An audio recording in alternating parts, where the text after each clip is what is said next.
नमस्कार दोस्तों। तो आज के इस वीडियो में हम लोग देखेंगे employment of women in the mines. तो ये सेक्शन 46 में बताया गया है कि वोमेन का एम्प्लॉयमेंट जो है माइंस में, उसके बारे में सेक्शन 46 बताया है। अब इसमें क्या है, जो ट्रिक क्या है कि इसमें देखिए दो हैं।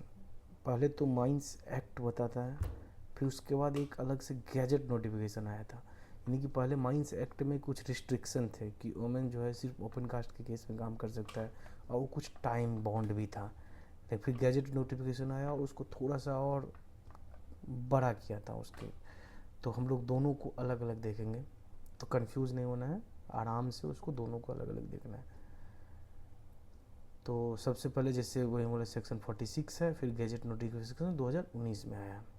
तो सेक्शन 46 क्या बोलता है, देखिए उसमें बोला 6 बजे सुबह, जैसे सुबह में हम उठते हैं तो इसको ऐसे याद रखें कि वुमेन का जो एम्प्लॉयमेंट है वो सरफेस पे होनी चाहिए, यानी एबव ग्राउंड पे होना चाहिए। वो भी 6 बजे सुबह, या फिर ओपन कास्ट माइंस में कर सकते हैं। 6 बजे सुबह से लेकर के 7 बजे शाम तक सिर्फ काम करेगी, यानी कि महिला सिर्फ दिन में काम करेगी। सुबह 6 बजे जैसे सूर्य माने सुबह हो गया, और शाम में 7 बजे तक, माने दिन दिन में काम करना है, सिर्फ ओपन कास्ट में सरफेस पे करना है। लेकिन ये नियम पीट हेड बाथ में अप्लाई नहीं होता है। मतलब जैसे सर माइंस के बाहर में जो नहाने की व्यवस्था होती है वहाँ पर पीट हेड बाथ का अपना रूल्स भी है, वहाँ पर नहीं अप्लाई होता है। क्रेच या कैंटीन है, कैंटीन में काम करने के लिए उसको आप 6 बजे मतलब रात को भी आप लगा सकते हैं। मिड वाइफ्स का जो काम है उसमें आप लगा सकते हैं, नर्स का काम है इस सब में आप लगा सकते हैं। ये नियम उसमें अप्लाई नहीं होता है। यानी कि वर्किंग में, ओपन कास्ट वर्किंग में एबव ग्राउंड माइंड से रिलेटेड वर्क के लिए मान लीजिए ये अप्लाई हो रहा है। लेकिन सेंट्रल गवर्नमेंट चाहे, उन्हें लगे, तो सेंट्रल गवर्नमेंट के पास ये फ्लेक्सिबिलिटी देता है ये एक्ट कि ये इस टाइम को, जैसे 6 बजे जो है ना उसको, मतलब आप 5 बजे सुबह से आप बुला सकते हैं। यानी कि ये इसको आप वैरी कर सकते हैं इसके वर्किंग आवर्स को, बट किसी भी कीमत पे औरत 10 बजे रात से लेकर के 5 बजे सुबह तक काम नहीं करेगी। मतलब जनरली आपको 6 बजे सुबह से 7 बजे शाम तक, लेकिन अगर सेंट्रल गवर्नमेंट चाहे तो इसको बदल सकता है, लेकिन किसी भी कीमत पे वो 10 बजे रात से 5 बजे सुबह तक उसको काम नहीं करना है। ये नियम था उसके काम करने के वर्किंग आवर्स का। और दूसरा क्या है कि जब एक बार आप उसे ड्यूटी बुलाते हैं, जब वो दूसरी दिन ड्यूटी पे आएगी, इन दोनों के बीच में कम से कम 11 घंटा का गैप होना चाहिए। बिना 11 घंटे के गैप में आप नहीं बुला सकते हैं। जैसे आज 10 बजे रात तक आप उसे काम करवा करके सुबह में 6 बजे नहीं बुला सकते हैं। आपको 11 घंटा की गैप देना है, तो सुबह में वो 9 बजे ही आएगी, कम से कम 6 बजे तक नहीं आ सकती। तो उसको काम करने में 11 घंटा की गैप चाहिए। ये माइंस एक्ट वो बोल रहा है। अब क्या होता है कि माइंस एक्ट का ये दोनों प्रावधान के बाद अब आता है कि ये फैक्ट्री, जैसे मान लीजिए वर्कशॉप जो होता है ना, किसी किसी जैसे बड़े माइंस का वर्कशॉप भी बहुत बड़ा होता है।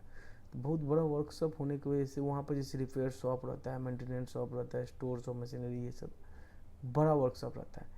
तो जब हम फैक्ट्री एक्ट पढ़ेंगे तो फैक्ट्री एक्ट के जो 2M प्रावधान है उसके हिसाब से वो एज ए फैक्ट्री कंसीडर किया जाता है, कर सकता है, अगर वो उसके कंडीशंस को फुलफिल करे, जो जनरली बड़े माइंस का वर्कशॉप करता है। उसका कंडीशन क्या है कि 10 या 10 से ज़्यादा वर्कर्स जो है वो काम करेगा विथ पावर।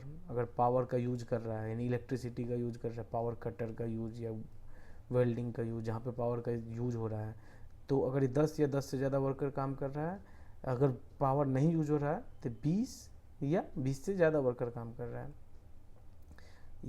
और उसके साथ मैन्युफैक्चरिंग प्रोसेस हो। मैन्युफैक्चरिंग प्रोसेस का मतलब क्या होता है, like repairing, oiling, welding, machining.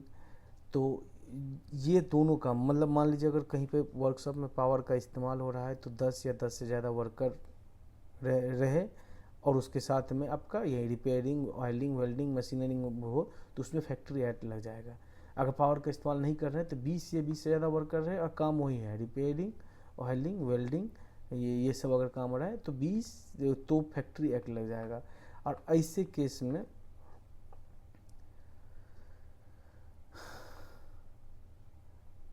तो ये आ जाएगा वर्कशॉप, ऐसे केस में आएगा फैक्ट्री एक्ट के अंदर। अब जब ये फैक्ट्री एक्ट के अंदर आता है तो इस केस में आप वोमेन को एम्प्लॉय नहीं कर सकते हैं वर्कशॉप में। वर्कशॉप में कहाँ नहीं कर सकते हैं?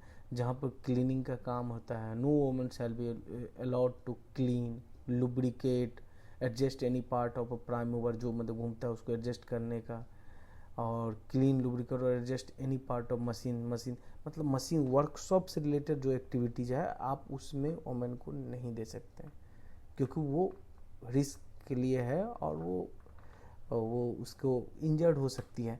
बेसिक बात यह है जो जनरली हम लोग देखते हैं, अगर 10 या 10 से ज़्यादा व्यक्ति अगर वर्कशॉप में काम कर रहा है पावर के यूज़ करके, या 20 या 20 से ज़्यादा व्यक्ति कर रहे हैं बिना पावर को यूज़ करके, और वहाँ पे तो मान लीजिए वर्कशॉप में वो सब तो काम होता ही है, लुब्रिकेशन का, ये सब रिपेयर का, तो उस केस में आप वोमेन को वहाँ अप्लाई नहीं कर सकते हैं। ये हमारा हो गया एक्ट। अब आते हैं हम लोग गैजेट नोटिफिकेशन। तो जो गैजेट नोटिफिकेशन है ना, बहुत उसमें खास है। जो 2019 में ये नोटिफिकेशन आया था, गैजेट नोटिफिकेशन। अब उसमें क्या किया, जैसे हम लोगों ने पहले देखे थे कि औरत अंडरग्राउंड में काम ही नहीं कर सकती है, सिर्फ सरफेस पे करेगी, यानी ओपन कास्ट में करेगी, वो भी आपको 6 बजे से लेकर के शाम में 7 बजे तक, ठीक है ना। अब बोला कि नहीं, अब ओपन कास्ट के केस में खोल दिया है। ओपन कास्ट में केस में बोल दिया है कि नहीं, अब 7 बजे से लेकर के 6 बजे तक भी तुम काम कर सकते हो। यानी कि ओपन कास्ट के केस में आप जो है पूरा 24 घंटा में काम लगा सकते हो, क्योंकि पहले तो एक्ट तो बोल ही दिया था 6 बजे से 7 बजे तक, अब ये बोल दिया है कि 7 से 6 बजे तक भी लगा सकते हैं। तो यानी कि ओपन कास्ट के केस में औरत जो है वो वोमेन पूरा काम कर सकती है, पूरा दिन कभी भी उसको आप ड्यूटी पर लगा सकते हैं, लेकिन अभी भी वो 11 घंटा वाला नियम अभी भी अप्लाइड रहेगा। अब आता है अंडरग्राउंड। अंडरग्राउंड के केस में उन्होंने अलाउ किया, लेकिन अब वो अंडरग्राउंड के केस में बोलते हैं कि 6 बजे से शाम में 7 बजे तक। जो पहले ओपन कास्ट के केस में था, अब उसको अंडरग्राउंड के केस में बोल रहे हैं कि 6 बजे से शाम में 7 बजे तक आपको औरत को आप लगा सकते हैं, लेकिन वो कोई लेबर वर्क नहीं करेगी, वो टेक्निकल वर्क करेगी, कोई भी सुपरवाइजरी वर्क करेगी, मैनेजरियल वर्क करेगी, कोई भी जिसमें उसको लगातार वहाँ पर रहने की ज़रूरत नहीं है। वो गई, देखी, अपना वो इंस्ट्रक्शन दे दी और आ गई, उस टाइप का है। यानी कि सुबह में 6 बजे से शाम में 7 बजे तक वो अंडरग्राउंड में जा कर के काम कर सकती है। अब क्या है, लेकिन चाहे तो आप अंडरग्राउंड उसको भेज रहे हैं या फिर उसको रात में माइंस भेज रहे हैं, जो एक्ट में नहीं लिखा हुआ है, ये तो सर्कुलर से आया है, मान लीजिए अपनी गैजेट नोटिफिकेशन से आया है। इन दोनों केस में आपको उसका कंसर्न लेना पड़ेगा, औरत से आपको लिखवा के लेना पड़ेगा कि वो एग्री करती है कि नहीं मैं जाके करूँगी, वुमेन एम्पावरमेंट। तो वो अगर बोलती है कि नहीं मुझे अंडरग्राउंड में जाके काम करना है, तो उससे रिटर्न में आप कंसर्न ले लीजिए, आप उसे डिप्लॉय कर सकते हैं। ओपन कास्ट के केस में मुझे रात में करना है, आप कंसर्न ले लीजिए, आप उसे डिप्लॉय कर सकते हैं। अब क्या है कि जब भी आप उसे डिप्लॉय अगर करते हैं तो आपको ऑक्यूपेशनल सेफ्टी जो है वो देखना पड़ेगा। जैसे औरत जा रही है तो औरत के लिए जो खास सेफ्टी के जो स्पेशली औरत के लिए ज़रूरत है, तो उसकी व्यवस्था हमें करनी पड़ेगी। सिक्योरिटी देना पड़ेगा कि उसके साथ कोई हैरेसमेंट ना हो, और हेल्थ का जो प्रॉपर केयर करना पड़ेगा, वो सारे फैसिलिटीज़ आपको देनी पड़ेगी औरत के केस में, औरत अगर अंडरग्राउंड में जा रही है या फिर रात को काम कर रही है तो।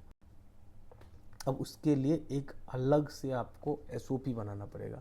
औरत को अगर आप रात को डिप्लॉय करते हैं तो अलग से आप एसओपी बनाइए, वो एसओपी जो है उसको आप इंक्लूड करिए, मतलब चीफ इंस्पेक्टर का गाइडलाइंस जो है उसको उसमें आप इंक्लूड करिए, और चीफ इंस्पेक्टर से एक बार कंसल्ट भी कर सकते हैं आप।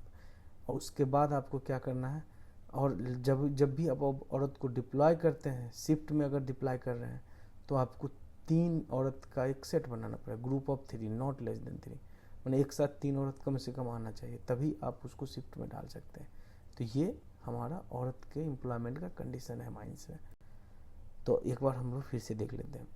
औरत का केस में क्या है कि माइंस एक्ट बोलता है कि सिर्फ और सिर्फ अंडरग्राउंड में कोई औरत की डिप्लॉयमेंट नहीं होगा माइंस एक्ट के हिसाब से, सिर्फ और सिर्फ ओपन कास्ट में होगा, वो भी 6 बजे से लेकर के शाम में 7 बजे तक। और सेंट्रल गवर्नमेंट चाहे तो वो उसे बदल सकता है, लेकिन किसी भी कीमत पर 10 बजे रात से लेकर के सुबह में 5 बजे सुबह तक कोई भी वोमेन डिप्लॉयड नहीं होगी। लेकिन ये रूल पीट हेड, क्रेच, मिडवाइफ या फिर नर्सेस पे अप्लाई नहीं होता है, ये सिर्फ माइंस में काम करने वाले वर्कर्स पे अप्लाई होगा।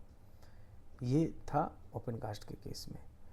उसके बाद क्या है कि अब जब सर्कुलर आया तो सर्कुलर ने इसको बदला। सर्कुलर बोला कि नहीं, अब आप औरत को जो है ओपन कास्ट के केस में आप 24 आवर्स डिप्लॉय कर सकते हैं, कोई दिक्कत नहीं। अंडरग्राउंड के केस में आपको ध्यान रखना है वो सिर्फ 6 बजे सुबह से लेकर के शाम में 7 बजे तक ही रहे, और वो भी सुपरवाइजर पोजीशन में रहे, मतलब टेक्निकल पोजीशन, सुपरवाइजर वाला पोजीशन में रहे, ताकि उसको कंटिन्यूसली वहाँ रहना ना पड़े, मैनेजरियल पोस्ट पे रहे, ताकि उसका कंटिन्यूसली रहना की ज़रूरत ना हो।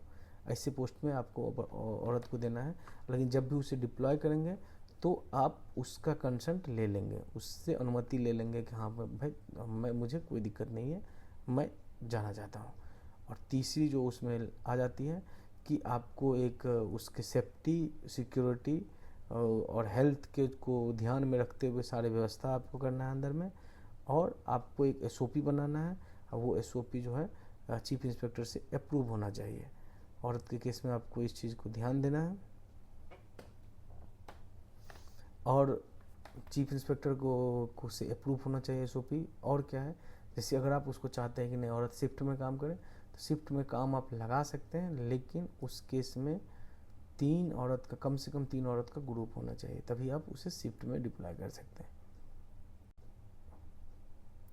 थैंक यू, यही था, मिलते हैं अगले वीडियो में।